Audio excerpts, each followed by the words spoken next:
You just finished your novel. Congratulations! Now what? If you're anything like me, the process of writing and then finally finishing your first book was complicated enough, involved enough, and taxing enough that the sprint to the end really was kind of a head down, keep typing until you reach the finish line type of process. The exhilaration that goes along with typing the end is a wonderful feeling, and you should absolutely celebrate and bask in that glow. Go downstairs, tell your significant other, call a friend, maybe go get a drink, find some way to celebrate. But once that initial rush of euphoria has worn off, sooner or later you're going to realize, as I did, that typing the end is really just the beginning. There are so many aspects that go into everything that comes after you've finished your first draft, from revising and editing, to getting feedback, to all the technical aspects of formatting and preparing to publish your book. And in this video, I'm gonna break down everything that I can share with you about what to do once you've finished your first draft so that you can save a lot more time than I did and get ready to finally not just finish your book, but actually get it published. So the very first thing you should absolutely do once you've finished your book is nothing, which might sound weird. What I mean is you should take a break.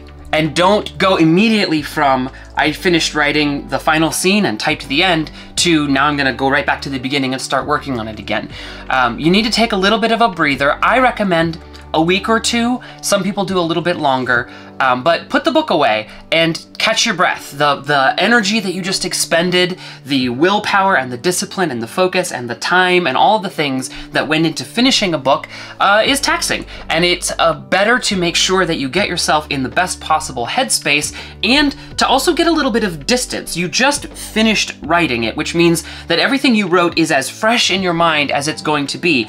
And when you try to go into the revisions and editing process, if everything that you wrote is very fresh in your mind, then it's easy to make a lot of assumptions and to miss things. It's actually better to have a bit more distance from your draft, because that's really the state that your readers are going to be in when they read the book. They didn't write it, they didn't spend months or even years living with the pages and the choices and the words. They're coming to it fresh. So as best as possible, take a couple of weeks.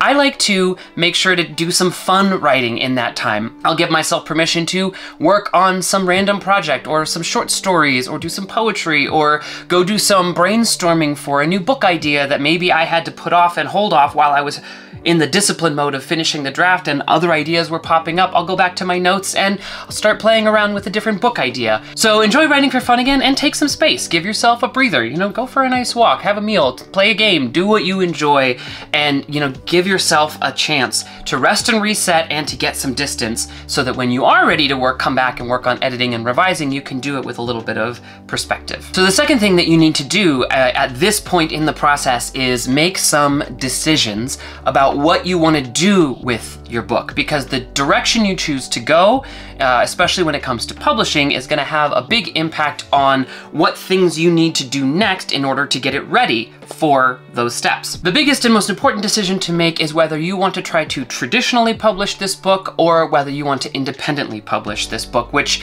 is probably a decision that you have already made. But if you haven't thought about it too much, now's the time, because they're two very different paths that require two very different sets of steps. And I'm going to talk a little bit about both in this video. I'm not going to go into the weeds here about the pros and cons and dynamics of traditional versus indie publishing. There's a lot of information online, and I am planning to do a whole video breakdown of each path, especially kind of currently what some of the pros and cons are. But suffice it to say, for right now, you need to make a decision about whether you're going to publish the book yourself and promote it yourself, or whether you're going to start working on the process of trying to find an agent or other kinds of representation, and then getting your book to publishing houses and seeing if you can get it acquired by a publishing house. Thankfully, the first set of steps we're going to cover here apply to both paths equally, and it's not until a little bit later that things start to diverge. So regardless of whether you intend to publish traditionally or independently, the first thing you need to do when you're ready to start working on your book again is dive into a round of revisions and editing. So revisions and editing is absolutely critical, essential, non-negotiable. There is no first draft that has ever been written that is fully ready to be published. Even if it's a really clean draft, there's always room for improvement, because the process of generating the story whole cloth from your own imagination just by necessity means that there are going to be some gaps, some bumps, some rough edges. That's totally normal. And depending on your writing style, there may be a lot of gaps, a lot of bumps, a lot of rough edges, and that's also completely fine. This is a first draft, and now that you have a completed story start to finish, now you're ready to dive into polishing it up, strengthening it, filling in some of those gaps, polishing off some of those rough edges, and making it as good as it can be. So I talk about revisions and editing as one thing, but they are two separate processes, so let's take them in order. First off, you're gonna work on revisions, which has to do with more structural editing, fixing the story overall, like the events and details of the story, not so much the line-by-line writing of the story. So what I like to do after I've taken a couple of weeks away and I'm ready to come back, I'm gonna read through my story, start to finish, and as I go through, I'm gonna start keeping an arc journal. An arc journal is very simply a short and concise catalog of each of the major threads or movements within the story. So for example, the protagonist of the story gets an arc. They start at one place and a series of events happens to them, and then they end where they are at the end of the story. So every major character has an arc, but you can also track the arc of a theme or a metaphor in your story. You can track plot arcs or subplot arcs. Essentially, what you want to do is disentangle your story so that you're not looking at it as this big soup pot, but you actually think about each individual ingredient that you put into your story. And as you go through, you want to track where are all the places in the story where that arc changed in some way. So to take a very popular example, Star Wars: A New Hope, a story most people are familiar with. If I was going to be making an arc journal for that story, I would start out and say, well, Luke Skywalker's the protagonist, so we meet him for the first time, not at the very beginning of the story, but in this scene, in this location on Tatooine, and like this happens, and then we have the interaction where he tries to repair the droids and R2 runs away, and then he goes out into the deserts of Tatooine and meets Obi-Wan Kenobi for the first time, and then. And I'm gonna start tracking his arc in details and scenes. And as I'm doing that, I don't want to just put externally what's happening, but I also want to kind of keep track of his development as a character. So in the beginning, he starts out kind of whiny, kind of fearful, a little wishy-washy, and over the course of the story, in specific scenes and moments, he grows more confident, and he learns to take risks, and he gets braver, and he learns to use the Force, and da-da-da-da. These are the things that happen to him, and then by the end of the story, he ends like this in the climax, and after the climax, like that's his arc. But I would also want to do the same for Han Solo and Princess Leia and Obi-Wan Kenobi, and I would also want to do the same for the major plot, like what is going on. Now, it might not sound necessary when I'm talking about this process applied to a finished and very popular story, because it's like, well, yeah, those are all the details. But we're talking about your draft. And in your draft, and in my experience, every time I've ever done this, I always begin finding gaps or opportunities. So a gap is a place where as you're working out that particular arc, you realize maybe you skipped a step. Maybe things went a little too smoothly from point B to point C, or maybe there's a large gap in the story specifically. This will often happen with subplots or secondary characters where you realize, wait a minute, that secondary character kind of just disappears from the pages for like 3 or 4 chapters and you barely see them or see anything going on with them. Maybe I should go back and write in a scene or two that they're more involved in, because it's a bit weird that they sort of disappear and I sort of forgot they were there, and then bam, they're here again, 4 chapters later. So gaps are places where in your own writing something was maybe missing, or but opportunities are spaces where you realize, wait a minute, this could be better. It's not that it's bad necessarily, but it could be better. Maybe my protagonist's motivation isn't particularly clear because I knew why they were doing what they were doing, but the way I wrote it on the page, it's a bit vague, or it's a bit unclear. Why are they doing what they're doing? Maybe I should write some internal dialogue or have them have a conversation where somebody else asks them some questions or pushes on them and then they have to respond and justify their actions. And if I put that here in chapter 7, it would help to validate their arc a little bit more, etc., etc.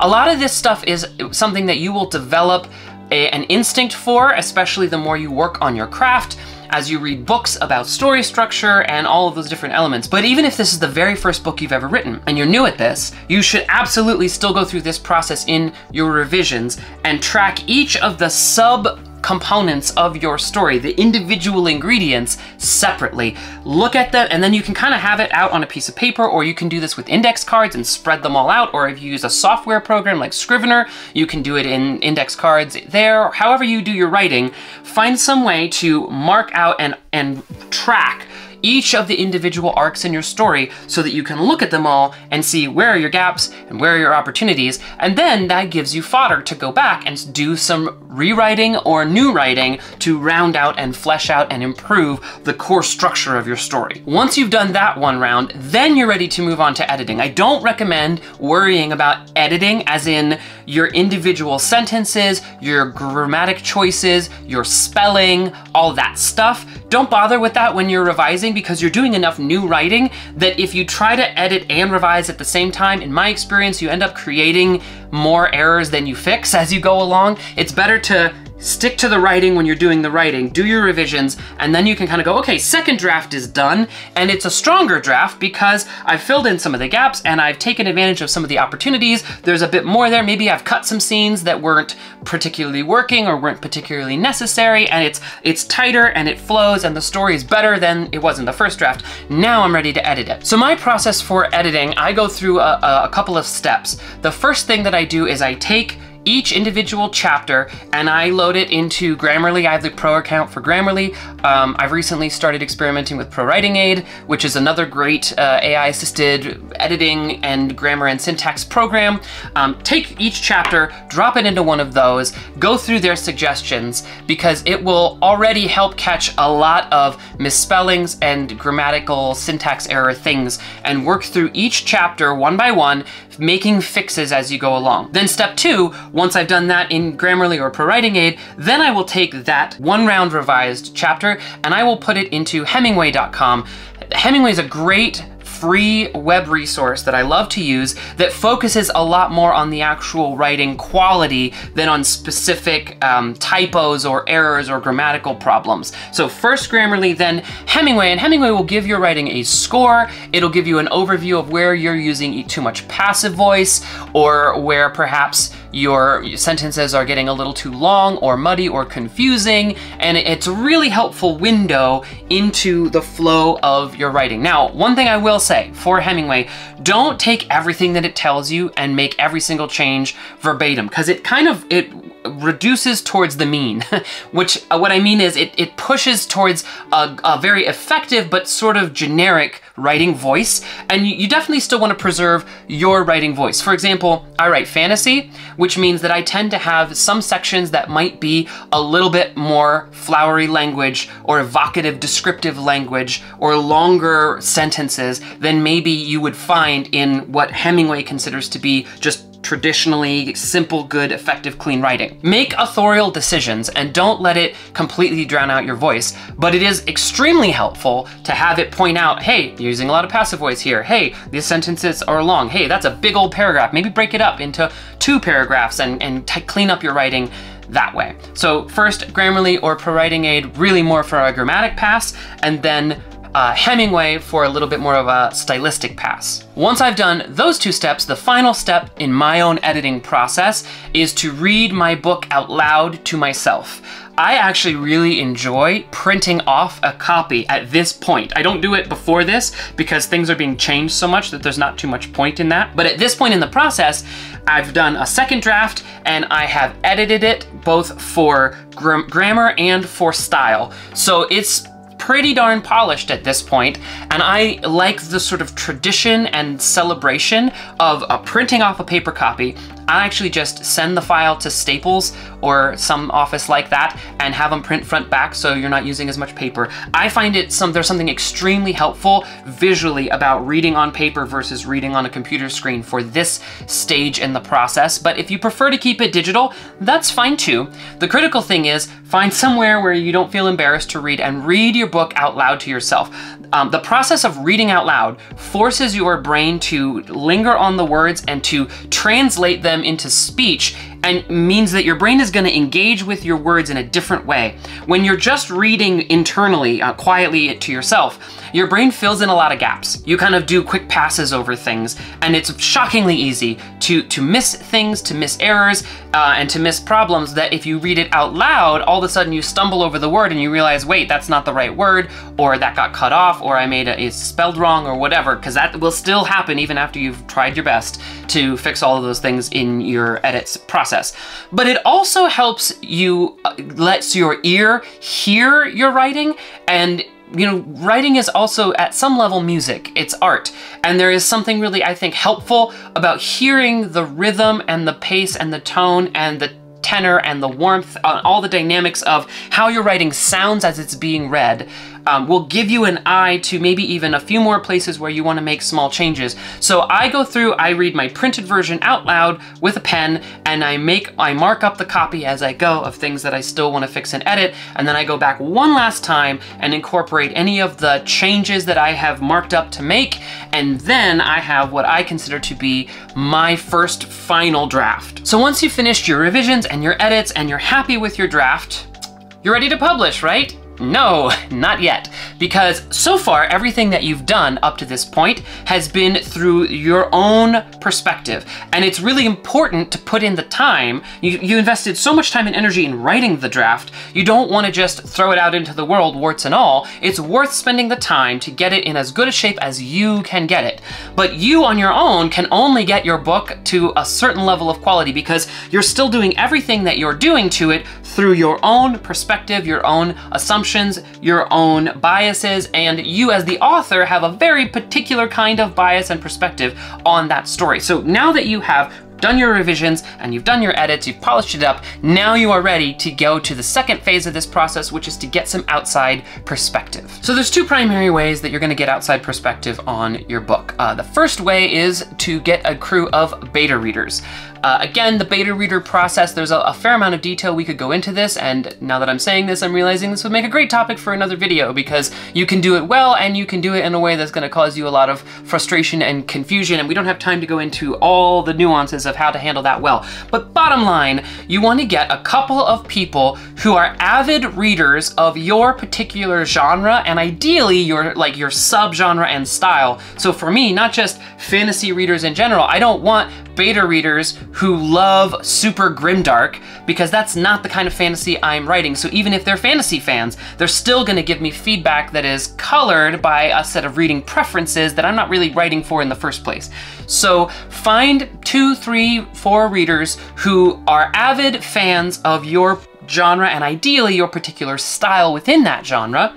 Have them read the book and give you some feedback. Feedback more along, not so much authorial feedback, and certainly don't ask them to proofread it as in fix my typos and grammar, but ask them for their take as fans of the genre. What did they think? What did they like? What did they not like? Were there things that frustrated or confused them? Were there particular moments that they really enjoyed? That kind of outside feedback from fans of your genre, essentially from the kind of reader you're writing your story for in the first place, is invaluable. And yes, it takes time, and yes, you have to ask nicely, and yes, it can take a little while to find them, and yes, it is all worth it to do that. So one kind of perspective that you're going to get is from beta readers. But the second kind of perspective that you probably definitely should get is from an editor. Yes, I know you just did this whole round of editing it yourself, but I'm guessing you probably didn't go to school for and are not professionally trained as an editor. And again, even if you are great at editing, like I actually hire out my services, I've done paid editing gigs before, but I don't do final edit on my own writing because even as well as I'm able to do it, I'm still too close to the project. It's still the words that came from my brain. I need professional outside perspective on my books, and I think any author who has professional intentions needs the same thing. So there are a lot of ways and places that you can find editors with a range of budgets. The good news is,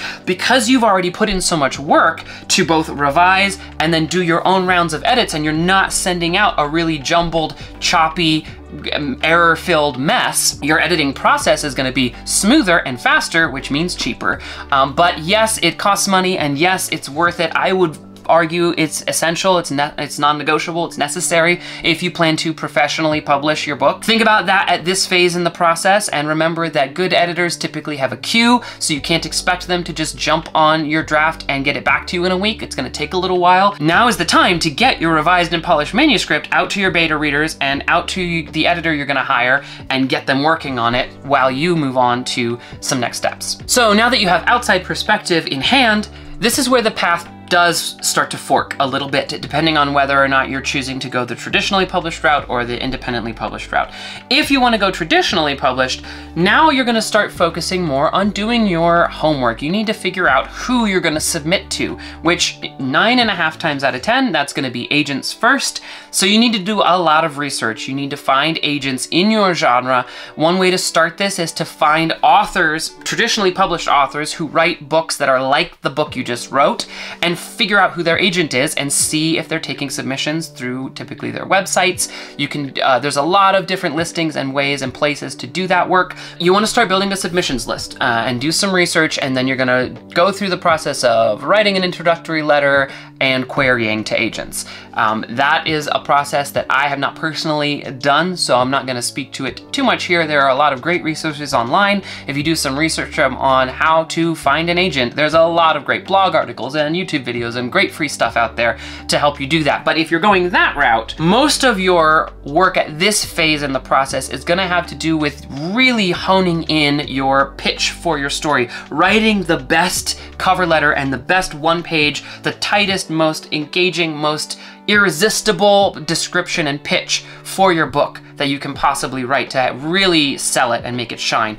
You don't have to worry so much about formatting and publishing and marketing and all that other kind of stuff, because that's not really the stage that you're at this phase of the game. You're really trying to see if you can get some representation. So that path is open to you if you're going the traditional route. My experience lies a lot more in the independently published route, because that's the career path that I have so far chosen. So let's talk a little bit about, if you're going to publish your book yourself, what do you need to start doing now? Well, while your book is out with your beta readers and being edited by your editor, now's the time to start working on formatting. Formatting is a whole thing. It's more complicated than it seems to get a pretty, really beautifully prepped and prepared manuscript ready to go to put out.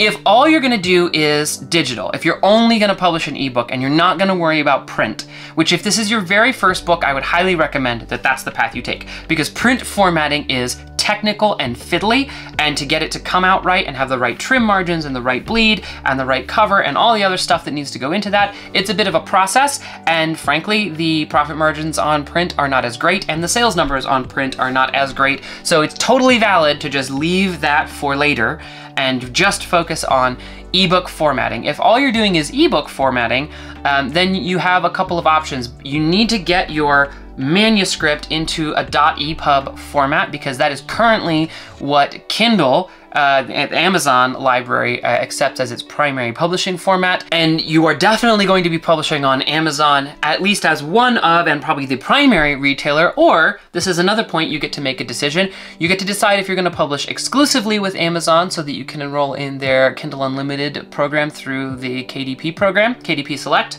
or if you're going to publish wide by putting your book on all the retailers. And if you're going to do that, then you'll need to create a couple different formats of your book, because different retailers need different formats, although that is becoming less true as things get consolidated more towards the EPUB format. But do your homework and figure out what the different retailers that you want to publish on require as far as file type. And then depending on what program you wrote your book in, if it was Word, you'll need to do a little bit of work on your own. But if you wrote in a program like Scrivener or Atticus, then a lot of those programs now handle proper exporting and formatting. And I would highly recommend taking a close look at Atticus. I have a whole video on the best writing softwares to use. And depending on your writing software, you may already have the exporting and formatting kind of already handled for you. So take a look at that video if you're not sure what what programs you might want to be using. That might give you some guidance and orientation there. But one way or another, you need to get your book formatted for the type of reader you're going to use, and you need to export it in the file formats that the retailers you want to publish on accept. And I highly recommend that after you've done that, you sideload your file onto a device or two. So if you have a Kindle, or you can do it on your phone, if you have an iPhone, or you have the Kindle app on your Android, put it in the e-reader that most of your readers are going to be using. If you use, you know, the Books or Nook or whatever you use, put it in an e-reader and scan the pages there, because it's really worth doing your homework to make sure that the final product, the way you intend for your readers to experience it, actually looks good. Make sure the table of contents links work the way you expected them to. If you have graphics, like for me, because it's fantasy, I always have maps in my books, and sometimes weird things can happen in formatting, and the map is like this tiny little picture instead of a full screen like I wanted it to. So make sure that you scan your finished formatted book file in the e-reader or multiple e-readers that your readers are most likely to be using, so you can just make sure everything looks the way you want it to. Final thing you'll definitely need to do as far as a prep to launch checklist is you're gonna need to write a blurb for your book. A blurb is the sort of back of book description, or, you know, dust jacket description. If you pulled a book off the shelf in Barnes & Nobles, it always has a description of the book that you can scan to get a sense of what it is, and writing a blurb is an art unto itself. I highly recommend a book called Book Blurbs Unleashed by Robert Ryan. I will put the link in the description of the video that you can check out. It's probably the best single source that I have found for the sort of theory and approach of writing a really good book blurb. It's really, really important. Just underneath your book cover, your book blurb is probably your single most effective piece of marketing. You're gonna need it wherever you put your book, and you want it to be as good as it can be to sell the book that you've put so much work into in the first place. But the final thing you're gonna definitely need as far as publishing, so you've got your manuscript formatted correctly, you've got a book blurb written, you're gonna need a book cover. There's again, a whole lot we could go into, and probably should go into in another video, on the approach to getting a really good cover. The most important thing is to know your genre. So if you're writing, you know, a steamy romance novel, or a fantasy novel, or a military sci-fi, or a thriller, all covers have different approaches and reader associations and expectations based on the genre that you're writing in. So spend some time on Amazon, look up the top 100 best-selling books in the category and subcategory that you think you'll be publishing in, the other books like yours, and take screenshots or I like to make a Pinterest board and pin covers to a Pinterest board for inspiration. Get a sense of what is selling and what your readers in the genre that you're publishing in are expecting to see. What signals to them this is the kind of book that you like, pay attention. When it comes to book covers, you kind of have two options. One is to buy a pre-made book cover. There are a lot of sites, there are Facebook groups you can find, and there are websites and aggregators that you can find where you can scroll and try to find a book cover that suits what you need. The advantage of pre-made is it's done already and it's much, much cheaper, but it can be very, very hard to find a pre-made cover that actually suits the story you just wrote. So the second option is you hire someone to make your cover. And yes, it is gonna cost you money. It's not cheap, but if you want to professionally publish your book and you have any aspirations whatsoever to develop a career as an author, it is just a cost of doing business, and you're gonna need to plan for it. So start saving now if you need to do that. You can get a quality cover for a few $100s up into the $500–600 range. If this is your first book, I would not recommend spending too much more than that. One trick that you can use, again, depending on your genre, this is what I did when I first started publishing. Instead of trying to get a completely finished book cover which includes the art and all of the graphic assets and formatting and type and layout and all of that kind of stuff, you can hire an artist to draw or create your art for you, and then take that art and hire a graphic designer to make it into a book cover. And in my experience, at least, if you do a little shopping, you can actually get that done for cheaper than a single book cover, especially from an established book cover creator or artist. So your mileage may vary. This is just one of those things that you're gonna have to do some research to find, but if you go into the process already equipped with a written blurb that gives, especially that kind of helps you frame what your book is like and what it feels like, and then you do your homework to figure out, this is what kind of cover I want. This is some of the aspects that I need on it. You know, definitely all the top selling books in my genre have a person on the cover, so I need to have a person on the cover, and these are some of the primary colors and the way that the layout is done. Even if you're not particularly artsy, you can look at 50 covers and find commonalities and then kind of make a little bit of a list there, and that will help you be more specific with your cover creator to help you get a cover that's going to really pop, grab your reader's attention, and help sell your book. So with a formatted file, a book blurb, and a book cover in place, you are now ready to go about the publishing process. The specifics of uploading your file and getting everything prepped and correct vary between retailers, Amazon being the most common, but there are many others as well.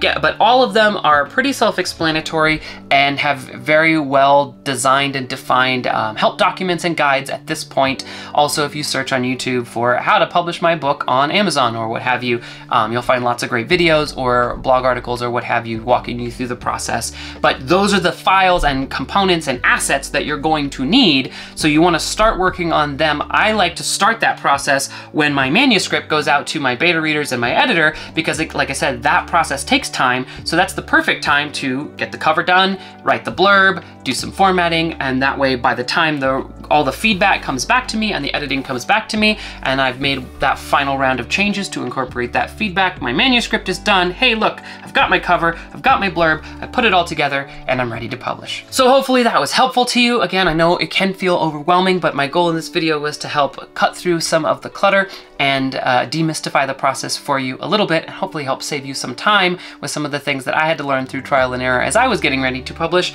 my first book. And I wish you all the luck in the world, and if you enjoyed this video, if you find this kind of content helpful, if you want to continue to learn all about writing amazing stories, or if you are a reader who is interested in getting some of the inside baseball that goes into the process of writing your favorite stories, then make sure you subscribe to the channel for more content like this every week.